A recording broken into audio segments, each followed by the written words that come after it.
Now the serpent was more subtle than any beast of the field which the Lord God had made. And he said unto the woman, Yea, hath God said, Ye shall not eat of every tree of the garden? And the woman said unto the serpent, We may eat of the fruit of the trees of the garden.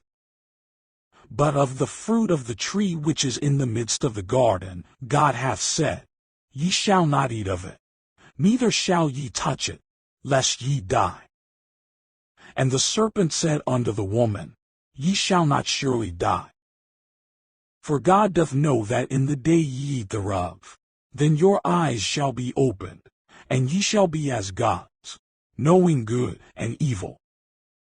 And when the woman saw that the tree was good for food, and that it was pleasant to the eyes, and a tree to be desired to make one wise, she took of the fruit thereof, and did eat, and gave also unto her husband with her. And he did eat. And the eyes of them both were open, and they knew that they were naked. And they sewed fig leaves together, and made themselves aprons. And they heard the voice of the Lord God walking in the garden in the cool of the day.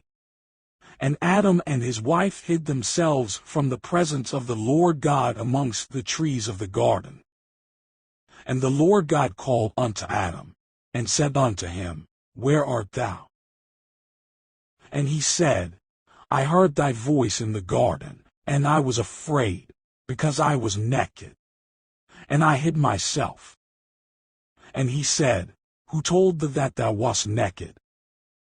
Hast thou eaten of the tree, whereof I commanded thee that thou shouldest not eat? And the man said, The woman whom thou gavest to be with me, she gave me of the tree, and I did eat. And the Lord God said unto the woman, What is this that thou hast done? And the woman said, The serpent beguiled me, and I did eat.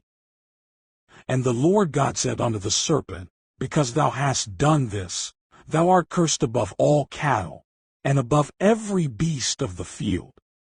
Upon thy belly shalt thou go, and dust shalt thou eat all the days of thy life. And I will put enmity between thee and the woman, and between thy seed and her seed. It shall bruise thy head, and thou shalt bruise his heel. Unto the woman he said, I will greatly multiply thy sorrow and thy conception.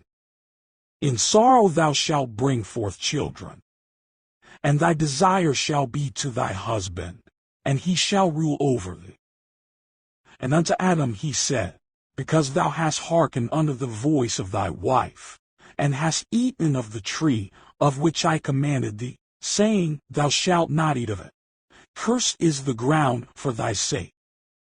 In sorrow shalt thou eat of it all the days of thy life. Thorns also and thistles shall it bring forth to thee. And thou shalt eat the herb of the field. In the sweat of thy face shalt thou eat bread, till thou return unto the ground. For out of it wast thou taken, for dust thou art, and unto dust shalt thou return. And Adam called his wife's name Eve, because she was the mother of all living. Unto Adam also and to his wife did the Lord God make coats of skins, and clothed them. And the Lord God said, Behold, the man is become as one of us, to know good and evil. And now, lest he put forth his hand, and take also of the tree of life, and eat, and live forever. Therefore the Lord God sent him forth from the Garden of Eden, to till the ground from whence he was taken. So he drove out the man.